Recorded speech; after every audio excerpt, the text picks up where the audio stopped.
La grande nouveauté, en fait, c'est la soirée Azimut.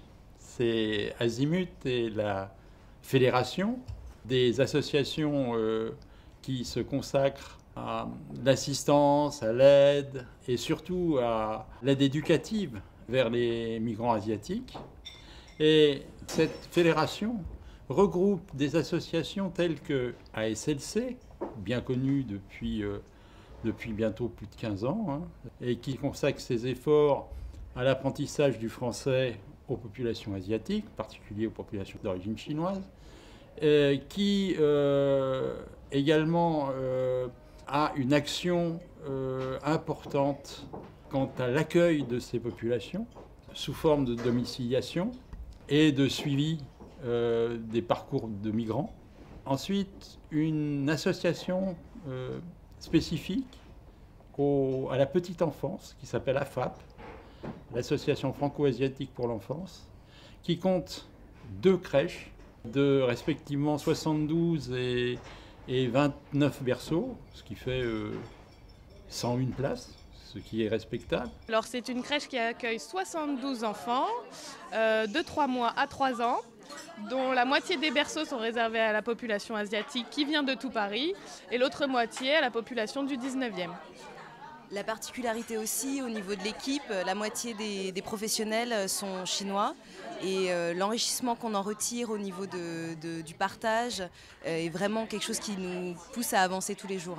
Moi je trouve que c'est une très bonne association de réunir les Français avec des Asiatiques et je trouve qu'on a une très bonne ambiance dans la crèche Belot, donc une dédicace à la crèche Belot. Donc ce serait bien qu'il y ait plus d'associations de ce genre dans toute la France. Je trouve que c'est une très grande chance pour nous d'apprendre, de connaître notre culture. Et l'ambiance dans la crèche est super sympa. Tout le monde est très honnête, tout le monde est très convivial. C'est très chouette et c'est une grande chance de travailler dans une crèche aussi bien. Voilà. Ensuite, nous avons une association qui s'appelle ACT, l'association consacrée aux examens et aux tests pour les étrangers, et qui, elle, se consacre à la passation des examens pour étrangers, tels que le DILF, le DELF, le TCF, test de connaissance du français.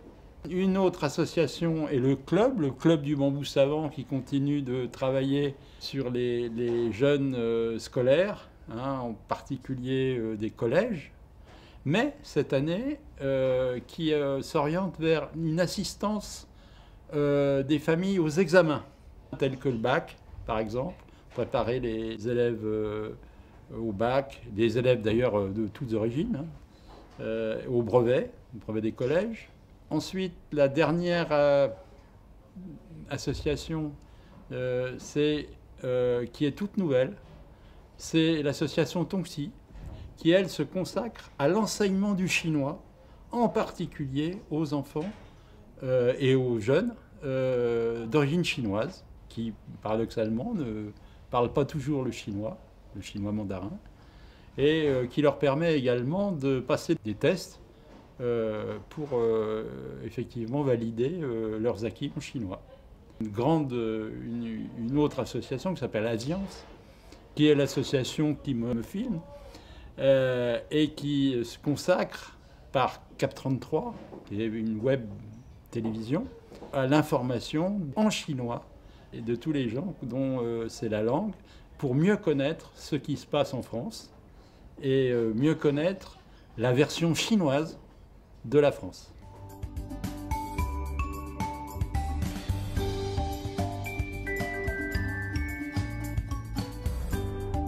En tant que personne travaillant au sein de la mission intégration de la DDCT, qui est donc une direction de la ville de Paris, je suis évidemment très intéressée par cette question qui fait écho à beaucoup de nos réflexions à la ville. Clairement, le rôle des associations dans l'intégration, de manière générale, des étrangers ou des immigrés sur le territoire de Paris est très important. C'est en partenariat étroit avec de nombreuses associations que nous travaillons. Il se trouve par ailleurs que moi-même, je travaille plus particulièrement sur tout ce qui est apprentissage du français. Et parce que nous sommes bien conscients à la ville que là aussi il y a un enjeu très fort pour pouvoir permettre aux étrangers, aux migrants de s'intégrer, d'accéder à tout ce à quoi ils ont droit. S'ils ont trop de difficultés et que le français constitue une barrage trop important, ils n'arrivent pas à tout ça. Et de ce point de vue-là, je dois rendre hommage vraiment effectivement notamment aux associations qui ont été initiées par Marc Paul. Je pense en particulier à l'ASLC qui est une vieille connaissance, puisque je sais qu'aujourd'hui le champ couvert par les associations Azimut est très large, mais je sais qu'au départ, le fer de lance, c'était l'apprentissage du français. Et clairement, en effet, c'est quelque chose de fondamental. Si on veut permettre encore une fois l'intégration, contribuer aussi à rétablir des équilibres au sein du territoire parisien. Voilà, donc je pense encore une fois que l'ASLC se distingue dans sa manière de faire parce qu'ils ont su déployer une série d'activités différentes avec les crèches franco-chinoises, avec les radios, avec le soutien scolaire. Je trouve ce panel extrêmement intéressant, mais pour moi, le fer de lance, encore une fois, je suis au cœur de cette réflexion tous les jours, c'est l'apprentissage du français.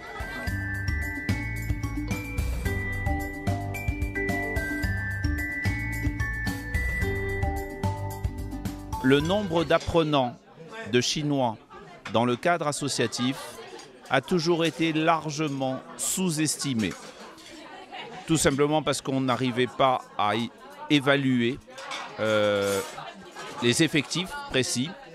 Et à la suite de nombreuses années d'enquêtes et d'observations, j'ai pu enfin arriver à un recensement qui, à mon avis, est fiable. C'est-à-dire que le nombre d'apprenants de chinois en France dans le cadre associatif, qu'il soit français ou chinois, doit être de l'ordre de 20 000, peut-être même un peu plus. 20 000 apprenants. Qu'est-ce que je pense de l'association et de l'image ? Concrètement, que c'est une très bonne initiative d'avoir créé tout cet ensemble d'associations par rapport à l'intégration, par rapport même à l'image que cela peut apporter en France. Je trouve ça magnifique, que c'est une très bonne initiative. J'espère que ça va continuer dans ce sens-là. Que c'est une crèche avec un projet très atypique, à la fois très original, très utile sur le territoire français, comme il y a une grosse communauté asiatique. Et ce que je pense, c'est il y a une équipe qui est très impliquée et très motivée dans le but d'atteindre les objectifs du projet pédagogique et éducatif. Il y a la volonté de chacun aussi de s'investir dans ce projet qui fait que ça rend le travail plus facile parce que c'est un enrichissement tous les jours culturel et mutuel. Le partage et l'ouverture d'esprit. Je pense que c'est vraiment ce dont on a besoin pour travailler ensemble et arriver à sortir de ses propres représentations pour aller vers l'autre et comprendre et ensuite s'enrichir de ses propres connaissances. La richesse culturelle, moi, ce serait ça vraiment. Et l'échange aussi. Pour moi aussi, on a les enfants de français et chinois. On parle la langue de français et chinois. On fait activité avec tous les enfants et tous les jours. Mes collègues aussi, ensemble, marche bien. Alors la nouveauté, c'est que cette année, Azimut organise la soirée au bénéfice des associations membres et des personnels des associations membres. Elle permet donc à toutes les associations qui sont membres de cette fédération et au personnel de pouvoir se connaître, de pouvoir échanger et de pouvoir passer une agréable à la fois soirée de reconnaissance et à la fois soirée festive pour le Nouvel An chinois. C'est ça le but de la soirée. J'ajoute que cette année, on a constitué une table d'honneur qui permet aux représentants de la ville de Paris, la mairie du 10e, qui permet à la politique de la ville d'être présente parmi nous, dans la chargée de mission apprentissage du français, de M. Bellassène, qui est un inspecteur général en charge de l'apprentissage du chinois en France, ainsi que l'ambassade de Chine qui était invitée et qui effectivement nous souhaite, après entretien téléphonique, nous souhaite la meilleure soirée possible et nous les en remercions.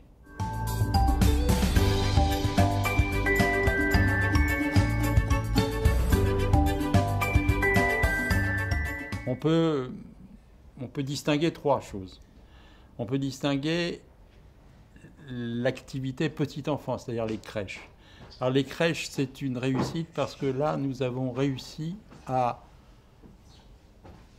avoir la cohésion effective d'un encadrement efficace. Ça a été effectivement une année où les personnels se sont stabilisés, où les familles ont pu avoir une grande régularité dans l'accueil des enfants. Ça a été une grande réussite aussi au point de vue de la gestion. Nous avons pu adapter notre gestion et, malgré les grandes difficultés passées, nous stabiliser et poursuivre. Ça a été une réussite. La deuxième réussite, c'est la réussite de l'apprentissage du chinois.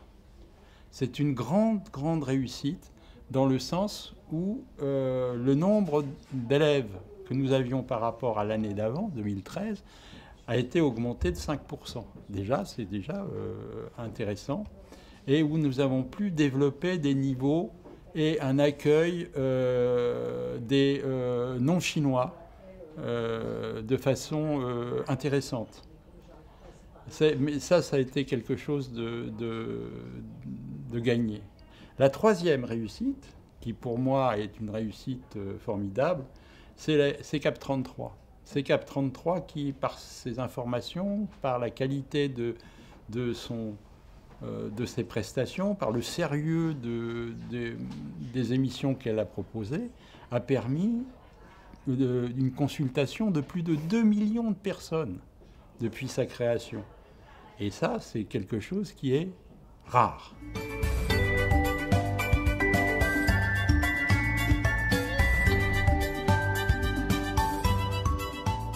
Comme nouveau projet, c'est de continuer notre travail dans la petite enfance, c'est-à-dire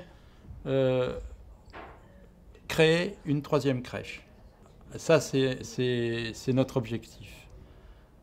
Ensuite, c'est de continuer le travail et de développer en partenariat avec tout le monde, y compris avec les services de l'éducation de l'ambassade de Chine, des services du Ranban, développer en France, et pas seulement, et pas exclusivement pour les gens d'origine chinoise, pour tous, l'apprentissage du chinois qui nous semble une langue véhiculaire très importante et qui sera un outil indispensable pour les populations demain. Le troisième objectif que l'on s'est fixé, c'est effectivement de recréer ce que l'on avait créé il y a déjà quelques années, c'est-à-dire par intermédiaire de la SLC, de recréer une unité spécialisée pour l'enseignement du français aux étudiants étrangers, aux étudiants qui désirent se perfectionner en français avant d'en faire un outil et de pouvoir pratiquer la profession ou l'activité qu'ils auront choisie. Oh ben, je suis très émue, je suis contente de quelque part d'anticiper un peu le nouvel an en étant ce soir avec toutes les personnes qui sont impliquées de près dans les activités des associations qu'on vient de citer, portées notamment par la SLC. Ce qui m'impressionne, je dois dire, c'est le nombre. J'ai cru comprendre qu'effectivement, chaque année, il y a de plus en plus de personnes mobilisées, investies, que ce soit des salariés, des bénévoles. Je suis très contente d'être là, très heureuse de partager ce moment et j'attends le karaoké avec impatience.